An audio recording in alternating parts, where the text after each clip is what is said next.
Hey guys, it's Mr. David here. I hope you are having an incredible week. I am so excited for our lesson today, but first I want to show you a picture. This is kind of a crazy picture, so let's look at it. Oh, Mr. David, what in the world? You've got blue hair, you've got purple hair. What in the world is going on there? Well, if you missed out on our sports and fine arts camp this past week, we had an awesome time. We talked about how you could overcome all the hardships, all the bad things, the hard things that are in our lives. We can overcome those when we have Christ. And we told lots of stories about people who overcame hard situations with God. And our challenge for that week, we were raising money for Redeem All Ministries and for Mr. Anyway and his wife Megan. They do amazing things in Zimbabwe. And the kids raised $182. How cool is that for our mission? So I told them if they raised $150 that I would dye my hair and my beard. So that's what I did. That's what that crazy picture is about. But it was an awesome week. If you missed out, next year we'll be doing it again and you'll definitely want to join in. What we're getting ready to do is start a new series that's going to be really good. I'm really excited about it. It's about the book of Ephesians, So we're going to dive into that, but first what I would like for you to do is spend some time in worship. So jump on up and get ready to worship God.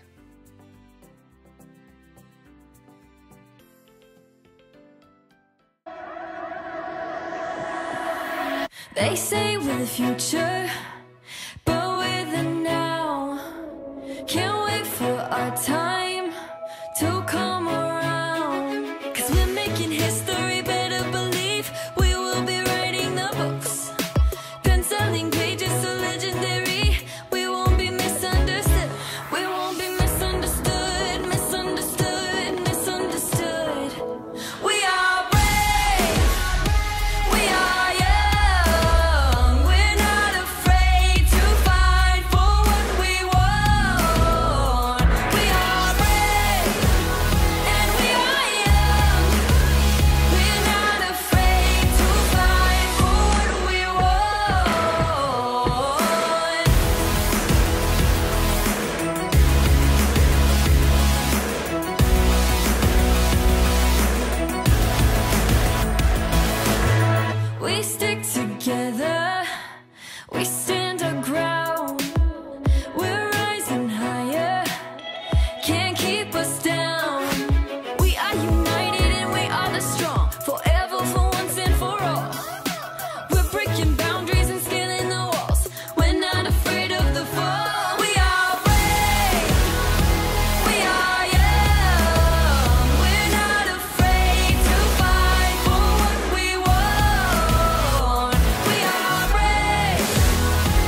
From urban streets to open plains, we are under one name. No one is lost or goes unseen, 'cause we're all loved by our King. This is nothing ordinary. There is power in the name we carry. Every nation, every tongue, welcome to the kingdom. All the rich, all the poor, all the people, all yours. We are daughters, we are sons, more than mortals. We are royals, we are yours. We are yours, yeah, yours. We are yours. Hearts unbound, running free, different stories, one dream. We don't wonder where we belong. We found our home in the Father's love. This is nothing ordinary. There is power in the name we carry. Every nation, every tongue, welcome to the kingdom. All the rich, all the poor, all the people, all yours. We are daughters, we are sons, more than mortals. We are royals, we are yours. We are yours, yeah, yours. We are yours. It don't matter where we come from. Everyone is welcome in your kingdom. It don't matter if we're broke or we're broken. In your love we have found our freedom.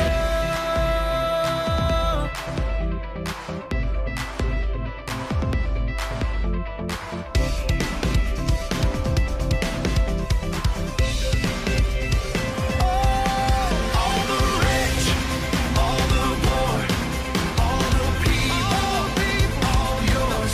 We are daughters, we are sons, more than mortals. We are royals, we are yours. We are yours, we are yours. We are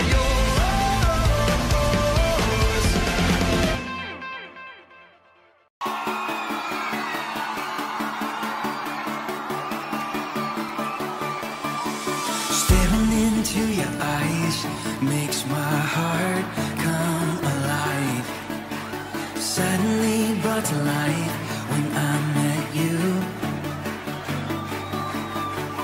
Reaching beyond the skies, running deep, stretching wide. Perfect love realized here with you. Come on now. Now this love is for real, you will never let go, never let go. Oh, and it's more than just words, love beyond my control, out of control. Hands up!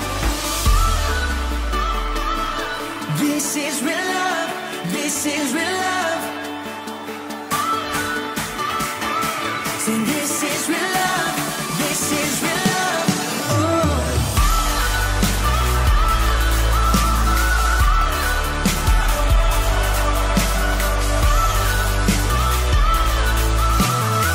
Come on, let's say. You're pulling me closer.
Running into your eyes makes my heart come alive.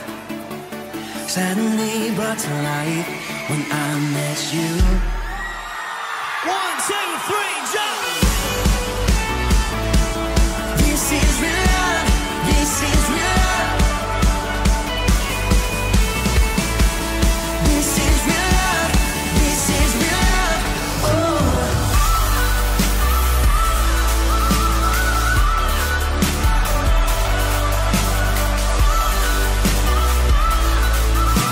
One more time, we say. You pull me closer and closer, holding my heart to the very end. Jesus, I'm found in your freedom. This is real love. This is real love. This is real love.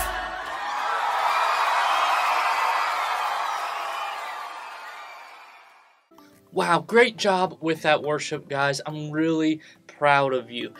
Now, we're going to take some time and we're going to pray in our classroom. So I want you to take some time, talk about some prayer requests with your teachers or with your parents, and I would love for you to take some time and just pray for those prayer requests and pray that God blesses us in this lesson today.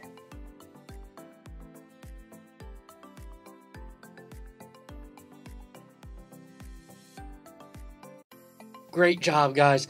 Now, we're going to play a little game in the room, and some of you have probably played this game with us before. It's a fun game where you have to choose something. All right, you have to choose something. So we have 3 superheroes. We have Spider-Man, we have Superwoman, and we have Batman. And each time you're going to do the same pose as the superhero you choose. And if you're choosing the same superhero as your teacher that your teacher chooses, then you have to sit down.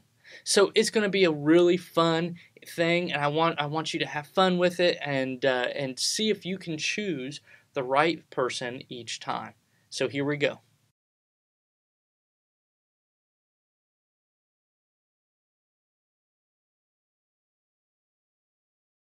How cool was that game? I love playing that game. It's so much fun. You get to try to guess what the next character is, and it's just so much fun. And plus, it's cool to be chosen for things, right? I don't know if you've ever had your hand up in a classroom, or maybe there was a contest, or maybe you're getting ready to play a game, and your friend chooses you to be on their team. Maybe they chose you to be up on stage. Maybe they chose you to say a prayer. It's always really cool to be chosen to do something.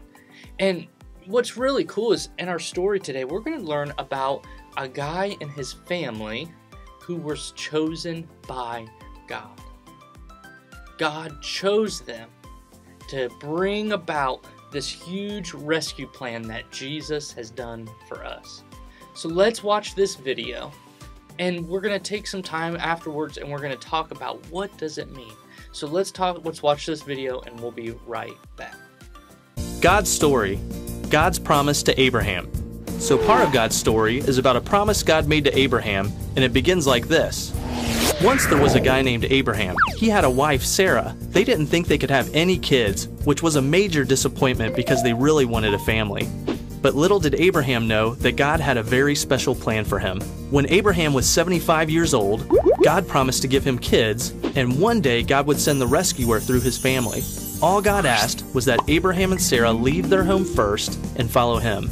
Now, they had a tough choice to make: leave all their friends and trust God, or stay comfortable. This was not easy. See, Abraham really wanted kids, but was already pretty old. Sarah was getting up there too. Not to mention, she had never been able to get pregnant. So if Abraham and Sarah were going to leave their home and trust in God's promise, they had to believe that God would do something that seemed impossible. The good news is, they decided to trust that God would keep his promise. That's always the right choice. So Abraham and Sarah moved from their home to a land called Canaan. Right away, God reminded Abraham of his promise. He said, "I will make your children like the dust of the earth." Can specks of dust be counted? If they can, then your children can be counted. This was God's funny way of telling Abraham he would have a lot of kids, because nobody can count every piece of dust. Well, this promise seemed great, but after a while, Abraham and Sarah still had no kids, let alone as many as the pieces of dust. Now, they were really old. Sometimes God doesn't remind us of his promises because he wants us to learn to trust him. But God took Abraham outside at night and told him to look at the stars. He reminded Abraham that he would give him that many kids. So Abraham decided to keep believing God. He and Sarah waited again. After more years, he got impatient. This time, God told Abraham, by next year, Sarah will have a son. But by now, Abraham was 99 years old. He and Sarah had both given up on having kids and God's promise. In fact, when Abraham told Sarah what God said, she laughed. It's probably not a good idea to laugh at God's promises, but Sarah was tired of waiting and had stopped trusting. The great thing is, even if we think it's impossible, God really does keep his promises. And just like God promised, Sarah got pregnant the next year after Abraham's 100th birthday. When her son was born, she named him Isaac, which means laughter. Sarah said, God has given laughter to me. Everybody who hears about this will laugh with me. And think about it.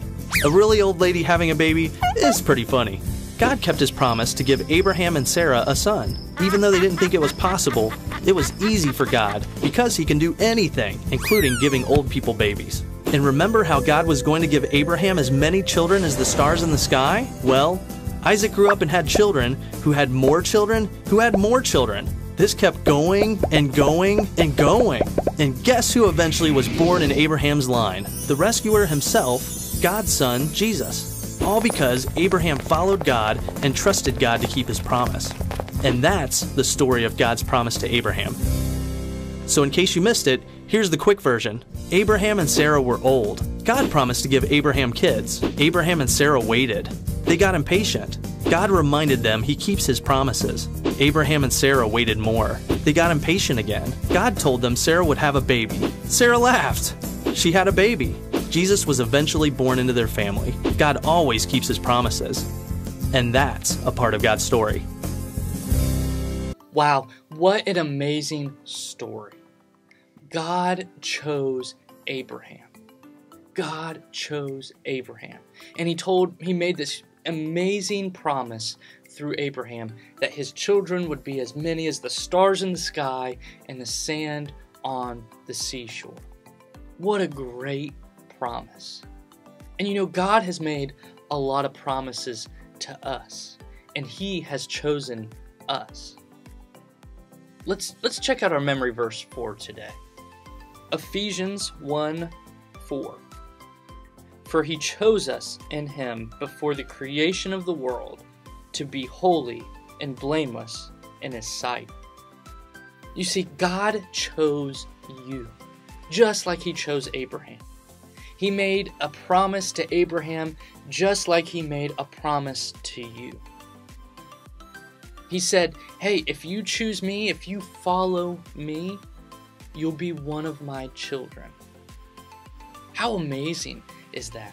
How awesome is it to be chosen by God? God doesn't just have to take you, he wants to take you. He wants you to be his child. And you remember when God told Abraham, hey, if you leave your old life behind and come and follow me, you'll live with me forever. And your descendants will be as many as the stars in the sky and sand on the seashore. And you'll be with me forever. And the Bible says that Abraham chose to follow God. He left everything behind and he followed God. You know, that's just like us. God says, hey, if you come and follow me, leave those things in the past. Leave those things that were holding you down and come and follow me. Do what I ask you to do. And I will make you a great person. I will make you a great people. You will come to the promised land, which our promised land is heaven. And we'll be able to live with God forever. And all God asks us to do is to have faith in him. So how do we have faith in God? We believe in his son, Jesus. That's the best promise we could ever get in the whole world. that if we believe in Jesus, we can live forever. So what I want you to do is I want you to remember, I want you to talk about with your teachers, and on your way home you can talk about with your parents, and know that God chose you. He wants you. He loves you so much that He was willing to come down to earth in bodily form as Jesus, die on the cross, take on all of our sins, just so that we could live with Him forever, so that we could be His children. I hope you guys have a great week, and I hope you remember that God chose you. I love you guys. Bye.